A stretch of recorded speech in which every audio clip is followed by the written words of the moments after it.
আমার আপন মামা ওয়ান ব্যাংকের সিনিয়র অফিসার ছিল। আমি প্রথমে আমার আপন মামারে বললাম, মামা ব্যাংকের চাকরিটা ছেড়ে দাও, হারাম কিন্তু। বলছে ঠিক আছে ছেড়ে দিব।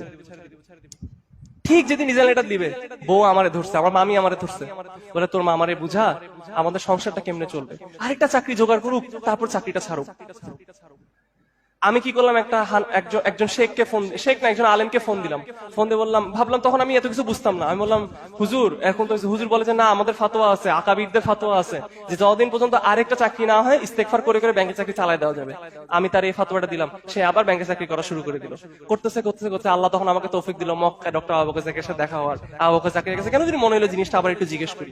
বললাম যে শেখ, আমার মামা তো এরকম ব্যাংকে চাকরি করে, তো বলছে এরকম চাকরি করলে ইস্তেগফার করে করে একটা চাকরি খুঁজলেই হয়ে যাবে। তখন আমি শেখ আমাকে আমি শেখ বললাম, শেখ ওনার এটা কি জায়েজ? বলছে না, হারাম।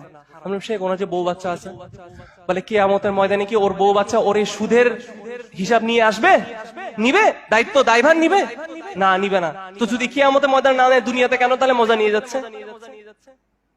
আমি বললাম যে শেখ, তার তো ভয়, তার যদি পেট না চলে।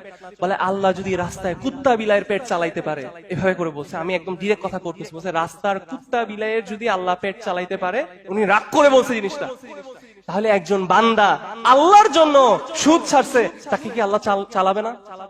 আজকের দিন পর্যন্ত আলহামদুলিল্লাহ আমি আমার ওই মামাকে মনে হয় দেখি না কিছু চাইছে আর আল্লাহ তাকে দেয় নাই, আলহামদুলিল্লাহ। রাসূলুল্লাহ সাল্লাল্লাহু আলাইহি ওয়াসাল্লাম বলেছে, যে আল্লাহর জন্য কোনো কিছু ছাড়বে, আল্লাহ সুবহানাহু ওয়া তাআলা তার জন্য উত্তম ব্যবস্থা করে দিবে এবং আরো ভালো কিছু দিয়ে তাকে রিপ্লেসমেন্ট দিবে। ভাই, কেউ যদি কোনো দারুল কুফর ছাড়ে, ইনশাআল্লাহ বিদিনিল্লাহ দেশের অবস্থা যত খারাপ হোক, যত কিছু হোক না কেন, আর রিজক ইট কামস মিনাস সামা, আল্লাহ সুবহানাহু ওয়া তাআলা থেকে রিজক আসে। নিশ্চয়ই আল্লাহ সুবহানাহু ওয়া তাআলা তার জন্য হালাল রিজিকের ব্যবস্থা, সেফটি, সিকিউরিটি নিশ্চয়ই আল্লাহ দিবে। কারণ আল্লাহ সেফটির শর্ত হিসাবে ভালো দেশ বলে নাই, সেফটির শর্ত হিসাবে আল ঈমানকে কোরআনে এনেছে।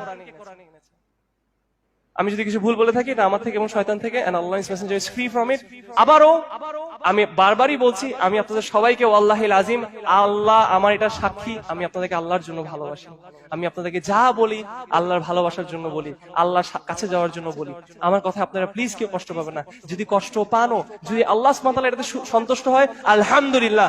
আর যদি সন্তুষ্ট হন এবং এটা যদি আপনাদের জন্য একটা ভালো কিছু শিখার একটা উপায় করে দেয়, তাহলে আলহামদুলিল্লাহ সুম্মা আলহামদুলিল্লাহ। কারণ আল্লাহ সুবহানাহু ওয়া তাআলা সন্তুষ্ট, তার সাথে আল্লাহ সুবহানাহু ওয়া তাআলা সৃষ্টিও কাছেও আল্লাহ সুবহানাহু ওয়া তাআলা আমার এই দাওয়াটাকে কবুল করিয়েছেন। সুবহানাকাল্লাহি বিহামদিহি ওয়া নাশহাদু আন লা ইলাহা ইল্লা আনতা ওয়া আস্তাগফিরুকা ওয়া আতুবু ইলাইক।